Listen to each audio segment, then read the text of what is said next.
Hello everyone. इस video में हम बात करेंगे डिस्टेंस लर्निंग के बारे में, थ्री लैंग्वेज फार्मूला के बारे में और कॉमन स्कूल सिस्टम के बारे में।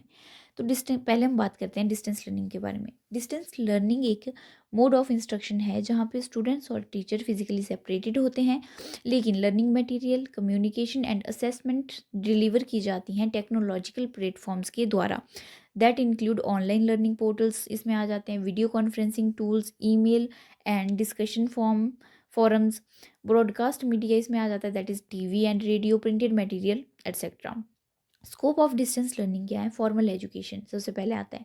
ये एक स्ट्रक्चर्ड और करिकुलम बेस्ड एजुकेशन प्रोवाइड करते हैं और डिस्टेंस लर्निंग सपोर्ट करता है various degree programs, under graduate, post graduate degrees और vocational and skill based learning. Life long learning इससे मिलती है, continue education for all professionals.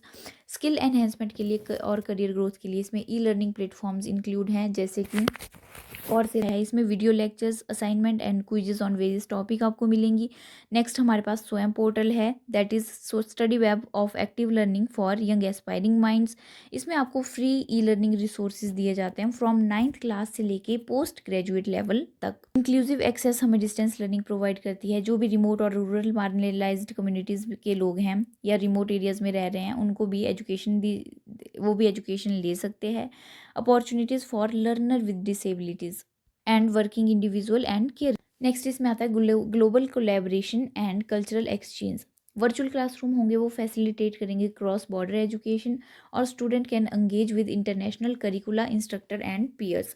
Technological integration, इसमें use of AI, adaptive learning system, mobile app based और app based platform का use किया जाता है। एडवांटेज क्या है डिस्टेंस लर्निंग के? सबसे पहले तो फ्लेक्सिबिलिटी है, टाइम और लोकेशन में, कॉस्ट इफेक्टिव है और access to diverse resources and instructor. बहुत ज़्यादा इसमें रिसोर्सेज आपको मिलेंगे। चैलेंजेस की हम बात करते हैं, जब इसमें आता है limited face to face interaction, digital divide and access issue. Digital divide, क्योंकि डिजिटल डिवाइड हो सकता है जियोग्राफी की वजह से, आपके पास प्रॉपर सिग्नल या नेटवर्क इश्यूज हैं, या इकोनॉमिक कंडीशंस की वजह से। Quality assurance and accreditation concern इसमें रहता है कि इज़ इट वैलिड और नॉट। अब हम बात करते हैं डिस्टेंस लर्निंग का ही एक पार्ट है, that is Indira Gandhi national open university. इसने डेमोक्राइज किया एजुकेशन और इसको एक्सेसिबल बनाया गया एजुकेशन को सोसाइटी के उन सभी सेगमेंट्स के लिए, उन सभी लोगों के लिए जो अटेंड नहीं कर सकते हैं universities due to geographical, financial और पर्सनल बैरियर्स। एक ओपन एडमिशन पॉलिसी है जिसमें कोई एज लिमिट नहीं है, आप कभी भी इसमें एनरोल कर सकते हो, कभी भी आप एडमिशन ले सकते हो। वाइड रेंज ऑफ प्रोग्राम आपको प्रोवाइड करता है और स्टडी मटेरियल भी आपको दिए जाते हैं, और आपके एग्जामिनेशन और असाइनमेंट्स जो होती हैं एक बहुत ही फ्लेक्सिबल मैनर में ली जाती हैं। जैसे जैसे टेक्नोलॉजी इवॉल्व कर रही है, उसी के साथ साथ क्या हो रहा है, जो डिस्टेंस लर्निंग है ये भी एक मेजर रोल प्ले कर रही है shaping equitable and resilient education system world wide. अब हम बात करेंगे थ्री लैंग्वेज फार्मूला के बारे में। इसको इंट्रोड्यूस किया गया था NEP 1968 में on the based of recommendation bye Kothari commission.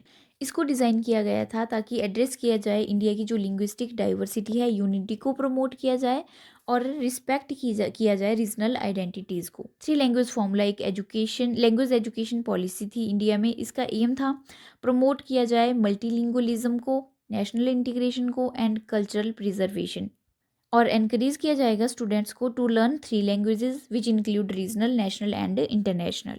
इसका ऑब्जेक्टिव था प्रमोट नेशनल इंटीग्रेशन। मतलब इसमें क्या है कि कम्युनिकेट किया जा सकता है डिफरेंट लिंग्विस्टिक रीजन्स में जाके, अगर आपको नॉलेज है उस लैंग्वेज के बारे में। तो प्रिजर्व किया जाएगा रीजनल लैंग्वेज को ताकि स्टूडेंट्स जो है अपनी मदर टंग से कनेक्टेड फील कर। फॉस्टर किया जाएगा मल्टीलिंगुअलिज्म को, जिससे क्या होगा, मल्टीपल लैंग्वेज अगर बच्चे को आती है तो उसकी कॉग्निटिव स्किल्स एनहेंस होंगी और उसको एम्प्लॉयमेंट में ये चीज़ हेल्प करेगी। नेक्स्ट हम बात करते हैं फैसिलिटेट मोबिलिटी। स्टूडेंट्स क्या कर सकते हैं, मूव कर सकते हैं अक्रॉस स्टेट्स फॉर एजुकेशन और एम्प्लॉयमेंट विदाउट लैंग्वेज बैरियर। अब इसका स्ट्रक्चर क्या था थ्री लैंग्वेज फॉर्मूला का? जो हिंदी स्पीकिंग स्टेट्स हैं उनमें लैंग्वेज 1 रहेगी हिंदी, जो उनकी मदर टंग है।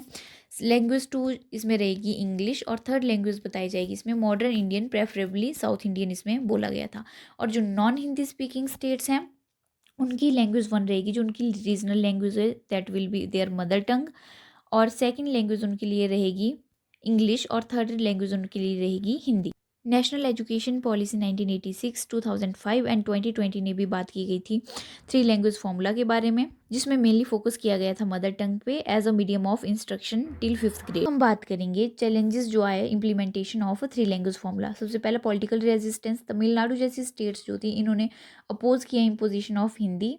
इन्होंने इसको कंसीडर किया threat to their linguistic identity. Regional linguistic identity, focus किया गया मदर टंग पे। अनइवन इम्प्लीमेंटेशन, कुछ स्टेट्स ऐसी थी जिन्होंने जो है साइडलाइन नहीं कर दिया जो थर्ड लैंग्वेज थी। Student burden, cognitive load students पे इससे ज़्यादा इंक्रीज हो गया और डिवाइड हो गया उनका अटेंशन और टाइम। एक्सेस इश्यूज थे रूरल एरिया में which leads to urban and rural divide. Lack of infrastructure and resources, मतलब क्वालिफाइड टीचर्स नहीं थे हमारे पास थर्ड लैंग्वेज के लिए। Now we will talk about common school system. Common school system एक ऐसा कॉन्सेप्ट था जिसमें बात की गई यूनिफॉर्म एजुकेशन स्ट्रक्चर की, where all children irrespective of caste, class, religion और इकोनॉमिक स्टेटस अटेंड करेंगे सेम टाइप ऑफ स्कूल, जिससे एलिमिनेट किया जाएगा डिस्पैरिटीज़ को between government and private school के बीच में जो गैप है उसको, अर्बन एंड रूरल स्कूल्स के बीच में जो गैप है वो भी उसमें एलिमिनेट किया जाएगा, और रिच एंड पुअर स्टूडेंट के बीच में जो डिस्पैरिटीज़ हैं उनको ख़त्म किया जाएगा। इस आइडिया को प्रपोज किया गया था कोठारी कमीशन के द्वारा, जिसमें बात की गई थी national system of education which should be based on equality and social integration. इसके ऑब्जेक्टिव रहते हैं इक्विटी इन एजुकेशन, मतलब इक्वल लर्निंग अपॉर्चुनिटी सबको मिले, सोशल इंटीग्रेशन, डिफरेंट बैकग्राउंड के बच्चे जब साथ में पढ़ेंगे तो सोशल इंटीग्रेशन होगी, quality education, high standard of teaching होनी चाहिए और इंफ्रास्ट्रक्चर हमारे पास बेहतर होना चाहिए। डेमोक्रेटाइजेशन ऑफ एजुकेशन, डेमोक्रेटाइजेशन का मीनिंग होता है the action of making something accessible to everyone. इसका मतलब असेसिबल और इंक्लूसिव एजुकेशन देनी है। अब इसके फीचर्स आ जाते हैं जिसमें आता है नेबरहुड स्कूल्स। नेबरहुड स्कूल्स बनाए जाएंगे जो प्रमोट करेंगे कम्युनिटी इन्वॉल्वमेंट को। डिस्क्रिमिनेशन नहीं होना चाहिए रिलीजन, इनकम और कास्ट के आधार पर। स्टैंडर्ड करिकुलम होना चाहिए, एक यूनिफाइड सिलेबस होगा और टीचिंग मेथडोलॉजी होगी।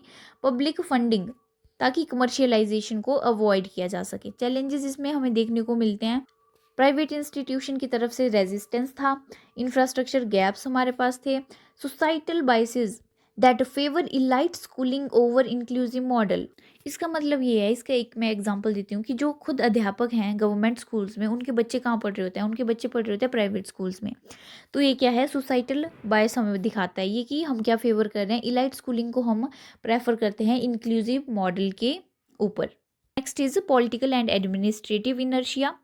कॉमन स्कूल सिस्टम हमारे लिए मैटर इसलिए करते हैं क्योंकि ये क्या करेगा, रिड्यूस करेगा एजुकेशन में जो इनइक्वालिटीज़ हैं उनको, एम्पावर करेगा जो मार्जिनलाइज्ड कम्युनिटीज़ हैं उनको, और स्ट्रेंथन करेगा डेमोक्रेसी को। इंडिया में इसको कम्प्लीटली अभी इम्प्लीमेंट नहीं किया गया है, लेकिन it remain a guiding principal in education policy discussions. और कुछ कंट्रीज़ हैं लाइक फिनलैंड एंड क्यूबा जिसमें कॉमन स्कूल सिस्टम को पूरी तरह से इम्प्लीमेंट किया जा चुका है।